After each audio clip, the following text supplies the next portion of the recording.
Sejumlah masyarakat dewasa di Kabupaten Alor, bergerak searah jarum jam dalam barisan lingkaran dan saling merekatkan diri satu sama lain.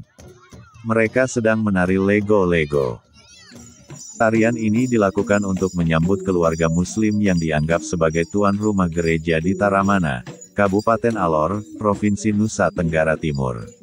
Tarian tersebut tak hanya sekadar tradisi untuk penyambutan tamu kehormatan, tetapi juga menjadi simbol persatuan warga Alor yang sudah dibangun sejak sekitar 3 abad lalu. Salah satu tetua adat Taruamang Alor, Goliet Sirituka, menuturkan, toleransi sangat dijunjung tinggi dalam kehidupan beragama di Alor. Ia mencontohkan, pembangunan gereja dilakukan oleh penduduk Muslim, sedangkan masjid pun dibangun oleh penduduk Nasrani. Panitia perayaan Idul Fitri juga diurus oleh penduduk beragama Nasrani.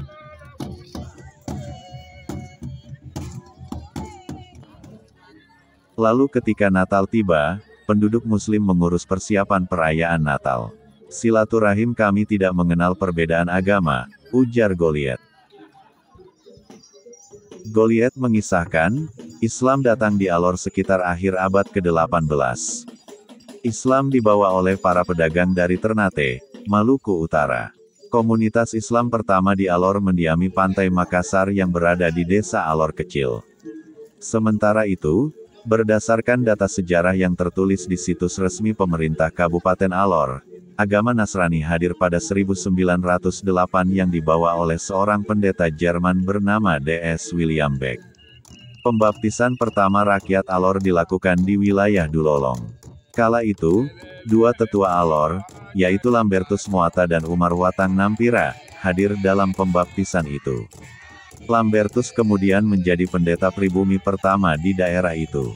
Sementara Umar memeluk Islam, kehadiran Umar merupakan bentuk toleransi dan mengajarkan kepada seluruh penduduk Alor untuk saling menghormati perbedaan keyakinan. Kehidupan yang menjunjung tinggi toleransi di Alor merupakan warisan leluhur. Menurut Goliet, tetua adat Alor dan para pendatang melakukan sumpah adat yang disebut Bela pada abad ke-19. Sumpah itu dilakukan oleh dua suku di Alor, yaitu Taruamang dan Bunga Bali. Dalam sumpah ini, para perwakilan mengiris jari telunjuk hingga mengeluarkan darah, lalu darah itu dimasukkan ke dalam wadah yang telah terisi air putih. Setiap perwakilan meminum air tersebut. Sumpah itu adalah simbol ikatan darah semua warga Alor yang tak terbatas agama dan suku. Sumpah itu membuat kehidupan di Alor bagai satu kesatuan. Semua hasil bumi masyarakat Alor merupakan milik bersama. Apabila ada orang gunung mengambil kelapa milik orang pesisir atau ketika orang dari pulau mengambil hasil pertanian masyarakat di gunung, tidak boleh ada yang melarang. Bahkan, tidak usah minta izin. Jika ada yang marah, mereka melanggar bela dan diyakini akan menghadirkan malapetaka, kata Goliet. Akhirnya, melestarikan Alor sebagai bumi toleransi menjadi tanggung jawab bersama. Pemerintah bersama tetua adat, bahu-membahu untuk menghindari Alor dari ancaman intoleransi. Bahkan, Alor diharapkan menjadi teladan bagi kehidupan toleransi di Indonesia. Sebab, toleransi adalah nilai leluhur yang patut dijaga dan dilestarikan di bumi pertiwi.